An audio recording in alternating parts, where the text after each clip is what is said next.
అయితే అక్కడ మీరు గెలిచిన తర్వాత మీ వైపు మీరు కాము అన్నారు, మీ బ్రదర్ అసలు ఒక రేంజ్లో, మీ మదర్ కానీ అంటే ఒక బ్లాస్ట్ అవుట్ ఒక సెలబ్రేషన్ లోపల నేను అలా ఉన్నాను, ఎలా ఉన్నాను నాకు తెలుసు, బయట ఏం జరుగుతుందో తెలియదు కదా, వాళ్ళు తెలుసు కదా బయట వాళ్ళకు కూడా ఒక ఎమోషన్స్ ఉంటాయి కదా, వాళ్ళు కూడా బాధపడతారు కదా.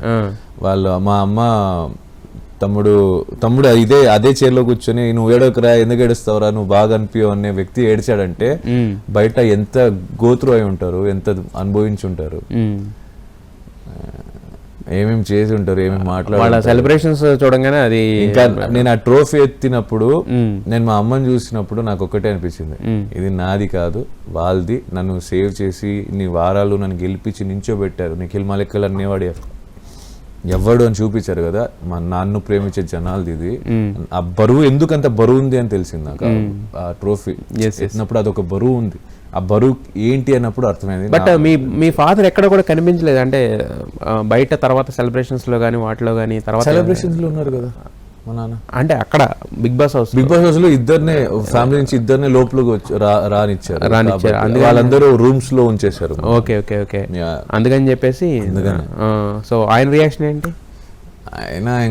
ఆయన ఇప్పుడు దాకా డాన్స్ చేయలేని మనిషి మొన్న నాతో డాన్స్ చేసిండు, సో హ్యాపీ. ఓకే, మా అమ్మతో చెప్పేవాడు బయటది ఏంటి నిఖిల్కి చెప్పొద్దు, లెట్ హిమ్ ఎంజాయ్, బికాస్ నేను బాధపడుతున్నాను. తర్వాత నేను మెల్లగా కనుక్కుంటాం, ఆబ్వియస్లీ కనుక్కుంటాను అబ్బాయిలు. తర్వాత అర్థమైంది మా అమ్మ, నాన్న, తమ్ముడు, నా ఫ్రెండ్స్, నా ఫ్యామిలీ, నన్ను ప్రేమించే వాళ్ళు ఏమేమి గోత్రు అయ్యారు, ఏమేమి అనిపించుకున్నారు అన్న వేరే వాళ్ళతో. అందరికి ఒకటే చెప్తా, ఎవరైనా నెగిటివ్ మాట్లాడినాయండి, మనం పట్టించుకోవాల్సిన అవసరమే లే. నాకు తెలుసు, మన మనసాక్షి చూసే దేవుడికి తెలుసు, ఇంకెవరికి ఎక్స్ప్లెనేషన్ ఇవ్వాల్సిన అవసరం లేదు, నేను ఇవ్వను కూడా, అంతే ఫిక్స్. మొత్తానికి అంటే మీరు ఎవరికి ఇవ్వాల్సిన అవసరం కూడా లేదు, ఎందుకంటే మీరు అన్నారు కదా మనసాక్షి అనేది that is the supreme of the everything. అంటే ఎవరికైనా ఇవ్వాలంటే మనసాక్షికే, దానికి ఇవ్వగలిగితే ఎవరికి ఇవ్వాల్సిన అవసరం కూడా లేదు, అందరికి ఇచ్చినట్టే. ఇప్పుడు కూర్చుంటే లిస్ట్ చెప్తా బయట ఎవరు ఏం చేశారు అనేది. మొగం చూసుకోలేరు వాళ్ళు, రేపు ఎల్లుండి మన మొగం చూసుకోవాలి ఎవరైనా సరే. నేను మంచిగా ఉంటా, నన్ను గెలికితే నేను అలాగే గెలుగుతా, అంతే. అంటే ఫ్యామిలీ దాకా వచ్చారనా మీరు?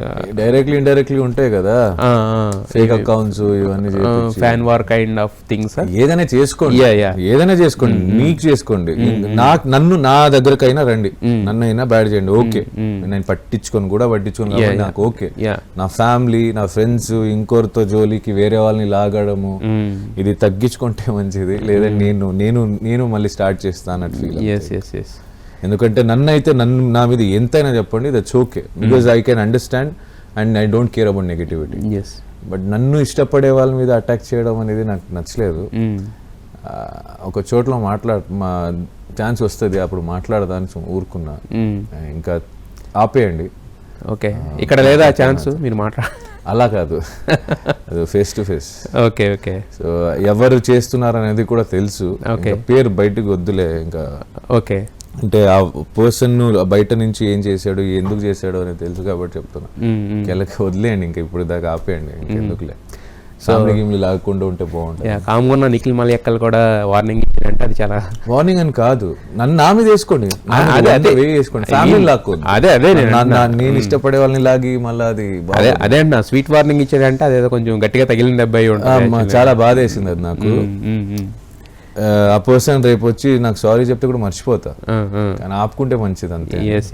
అయిపోయింది. బిగ్ బాస్ అనేది ఏంటంటే గేమ్ షో లానే తీసుకోవాలి, అయిపోయింది. ఒకళ్ళు గెలిచారు, ఒకళ్ళు ఆడడం, ఇంకా అవన్నీ కామన్ యాక్చువల్గా.